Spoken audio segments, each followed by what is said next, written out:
नमस्कार, मैं ज्योति सिन्हा आज वर्ग 4 के विद्यार्थियों के लिए हिंदी संकल्प पाठ 6 बकरी और मेमना कहानी के साथ उपस्थित हूँ। बच्चों, माँ हमारी प्रथम गुरु होती है। वह हमारी देखभाल करती है तथा हमें शिक्षित, परिश्रमी, जिम्मेदार, विनयशील तथा समझदार बनाने के लिए हमारा मार्गदर्शन भी करती हैं। बच्चों, हमें माँ का कहना मानना चाहिए। इस कहानी में भी बकरी अपने मेमने को दैनिक जीवन के लिए कुछ महत्वपूर्ण सीख दे रही है, जिसे आप बच्चों को भी सीखना चाहिए। आइए सुनते हैं कहानी। एक थी बकरी, एक था उसका मेमना। बकरी के बच्चे को मेमना कहते हैं। जंगल में दोनों घास चर रहे थे। घास चरते चरते दोनों को प्यास लगी। पानी पीने के लिए दोनों नदी की ओर चल दिए। बोलते, बतियाते, गाते, गुनगुनाते, खेल खेल में कदम बढ़ाते चले जा रहे थे।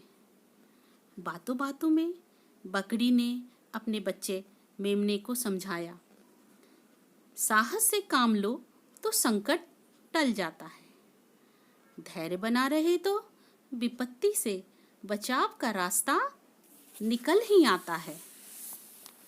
अपनी माँ की इस सीख को मेमने ने गांठ बांध ली। दोनों नदी तट पर पहुंच गए। नदी को प्रणाम किया।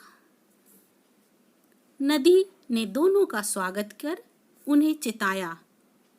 नदी ने कहा, भेड़िया बस आने ही वाला है, पानी पीकर फौरन घर की राह ले लो। तब मेमने ने नदी से कहा, भेड़िया बुरा है, वह छोटे जीवों को मारकर खा जाता है, तुम उसे अपने पास आने ही क्यों देती हो? पानी पीने से मना क्यों नहीं कर देती?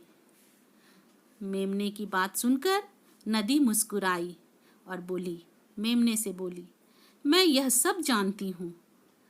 उसकी एक भी आदत मुझे पसंद नहीं, पर मैं क्या करूँ?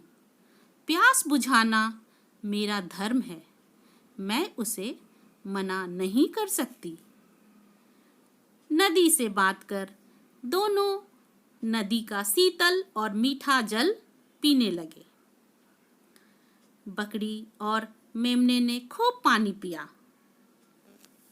डकार आने से पेट हल्का हुआ तो दोनों फिर पानी पीने नदी पर झुक गए। नदी उन्हें कुछ कहना चाहती थी, मगर दोनों को पानी पीते देखकर चुप रह गई। दोनों ने डट कर पानी पिया। पानी पीकर बकरी जैसे मुड़ी, उसके सामने लाल लाल आंखों, राक्षसी डिलडॉल और झब्बर झब्बर बालों वाला भेड़िया खड़ा था। मेमना भी भेड़िए को देखकर घबरा गया। थोड़ी देर तक दोनों को कुछ न सूझा। भेड़िए ने कहा, आज तो शीतल जल के साथ गर्मा गर्म भोजन भी तैयार है। बड़े जोर की भूख लगी है।